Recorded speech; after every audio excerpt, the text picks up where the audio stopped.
Hello दोस्तों, स्वागत है मेरे आज 14वें दिन में। 45 दिन का मैं टारगेट लिया था और आज 14वां दिन है। वीडियो आज नहीं बना पाया क्योंकि लाइब्रेरी में गया नहीं था, डायरेक्ट कोचिंग गया था। और अगर रात में पढ़ूंगा तो बना लूंगा और डाल दूंगा वीडियो। आप में से कितने लोग हैं कि यूपीएससी की तैयारी कर रहे होंगे, और ये नॉर्मल लोग भी जो देख रहे हैं, जो भी पढ़े लिखे हैं, तो आपने एक चीज़ रियलाइज़ की होगी कि जब हम यूपीएससी की तैयारी करते हैं तो एक चीज़ का अनुभव करते हैं कि जो हमने कक्षा 12 से पहले चीज़ें पढ़ी हैं, मतलब 12 तक जो चीज़ें पढ़ी हैं, वही हमें दोबारा पढ़ना पड़ता है। क्यों? क्योंकि हम एक कक्षा पढ़ते हैं, दूसरी कक्षा भूल जाते हैं। ये हो सकता है कभी कभार 10% हमारी गलती हो सकती है कि हमारा माहौल वैसा नहीं है, हमारी बुद्धि वैसी नहीं है, लेकिन दिमाग का स्तर भी सबका हो एक जैसा नहीं होता, मानता हूँ। लेकिन जब एक पत्थर पे कहा जाता है, पत्थर पे लगातार रस्सी घिसी जाए तो उस पत्थर पे भी निशान पड़ जाता है। रसरी आवत जाते सिल पर पड़त निशान, कहा गया है ना दोहा। पत्थर पे निशान पड़ सकता है तो हम लोग पे क्यों नहीं?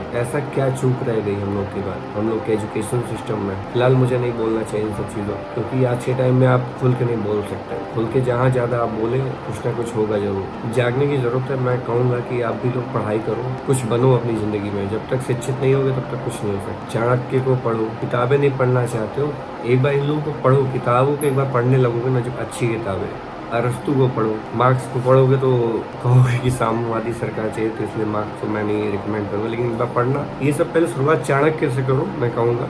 कोई भी किताब से करो जिससे तुम्हारा मन लगता हो। एपीजे अब्दुल कलाम कर लो, महात्मा गांधी से कर लो, डॉक्टर भीमराव के अम्बेडकर से कर लो, उनके संघर्ष कर लो। बताओ, जिस आदमी को स्कूल में नहीं घुसने दिया जाता था, उसने संविधान में इतना बड़ा योगदान दिया। डॉक्टर भीमराव अंबेडकर के कारण ही कितनी सुविधाएं हम मिडिल क्लास और लोअर क्लास को मिल पा रही हैं, जो गरीब हैं। उन्होंने ही सोचा था लगभग चीजें सारी। लेकिन आप जब शिक्षित नहीं होते हो तो हम गांधी को गाली देते हैं, जवाहरलाल नेहरू को गाली दे देते हैं, भीमराव अंबेडकर को कई लोग अलग ही कैटेगरी बना रखे हैं। मतलब समझ लो क्या हो रखा है। इस समय मैं माहौल देखता हूँ, आसपास बाहर जाता हूँ, होता क्या है ना, एक्चुअली किताबी कीड़ा अगर ज्ञान, किताबी ज्ञान केवल पढ़ लो और जीवन में ना उतरो तो बेकार हो पढ़ाई भी। लेकिन जब पढ़ लो और चीज़ों को देखते हैं ना, तो आपका नज़रिया बदल जाता है। मैं किसी स्कीम का, कोई भी गवर्नमेंट हो, स्कीम अच्छे के लिए लाई जाती है, क्योंकि हम जैसे अधिकारी जब बनते हैं, अधिकारी ही बनाती है, और गवर्नमेंट जैसा कहती है उस हिसाब से गवर्नमेंट ही बनाती है। कुल मिला के चीज़ें देखी जाए तो ओवरऑल। लेकिन सच्चाई क्या होती है, वो स्कीम इंसानों ने ही बनाई है।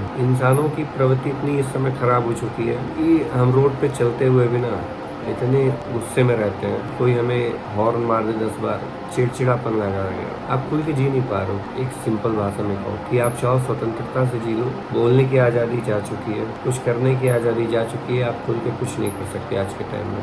मुझे जो फील हो रहा, मेरी पर्सनल ओपिनियन है, हो सकता है मैं गलत, लेकिन मुझे ऐसा फील होता है कि अगर आप सोशल मीडिया जैसे प्लेटफॉर्म पे खुल के अपनी चीज़ें ना करो। न्यूज़ देखता हूँ तो पता है क्या दिखता है, देखना ही मैंने बंद कर दिया। इसलिए रील्स दिखाएंगे, ये लड़की नाच रही है। अरे भाई, मोबाइल भी है एंटरटेनमेंट के लिए, तुम्हारा काम न्यूज़ बताना है, न्यूज़ बताओ। वो भटक चुके हैं। चौथा स्तंभ कहते हैं, वो खोखला हो चुका है फिलहाल। जो 2-4 बचे हैं गिन के, उनको कोई देखना नहीं पसंद करता, क्योंकि हम खुद खोखले हो गए अंदर। किसी ने कहा था, अरस्तु किसने कहा था शायद, मुझे जानकारी नहीं है, कि धर्म एक अफीम की तरह होता है। धर्म को मानना अच्छा है, लेकिन अत्यधिक किसी चीज़ की अति जब होती है ना, तो नुकसानदेह करती है। हो सकता है इस पर कुछ लोग कमेंट करें, कर लो। यहीं कमेंट कर पाओगे, हिम्मत है तो वहाँ करो। जहाँ गलत हो रहा है वहाँ नहीं कर पाओ, क्योंकि आदमी उसी को दबाता है और वहीं अपना दम दिखाता है। अपने से नीचे सोचता है कि मैं इससे कह सकता हूँ, जब जानता अपने वाला, जो सामने वाला अगर पावरफुल है ना, तो वहाँ मुंह बंद रखेगा। जब फिलहाल पढ़ाई हो रही है और आप लोग की कृपा रही तो जल्दी पेपर का कोशिश किया जाएगा कि निकल जाए तो अच्छी बात है। कोशिश रहेगी, लेकिन सिलेबस कंप्लीट हुआ नहीं है। देखते हैं क्या होता है। अभी तो पढ़ रहा हूँ, वही बहुत है, कुछ सीखने को मिलता है नया नया। दिमाग खुल रहा है कुछ चीज़ों से। जब आप पढ़ते हो ना भाई, मजाक नहीं, सीरियसली मैं किसी से कहूँगा, कोई भी किताब, इसकी एक लाइन भी अगर मैं पढ़ के आपको सुना देता हूँ, चाणक्य नीति की छोटी सी लाइन मिल जाए, लिखा है, गुरु जी, इसलिए मैं सीधा राजा पर हमला करके उसे परास्त कर दूंगा। चंद्रगुप्त ने कहा था जब धनानंद को हराना था। तो यह बात सुनकर चाणक्य संकित होकर बोले, अपनी इस रणनीति को इस थाली में करके दिखाओ।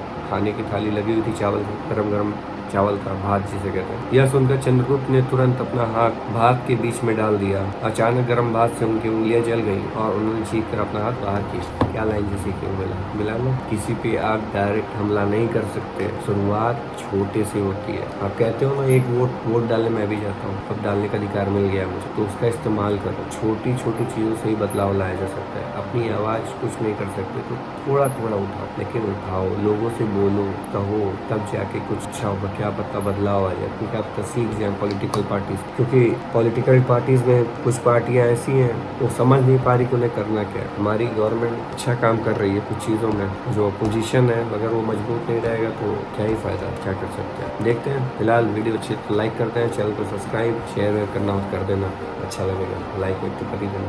तो मिलते हैं अगली वीडियो में, तब तक ले बाय बाय।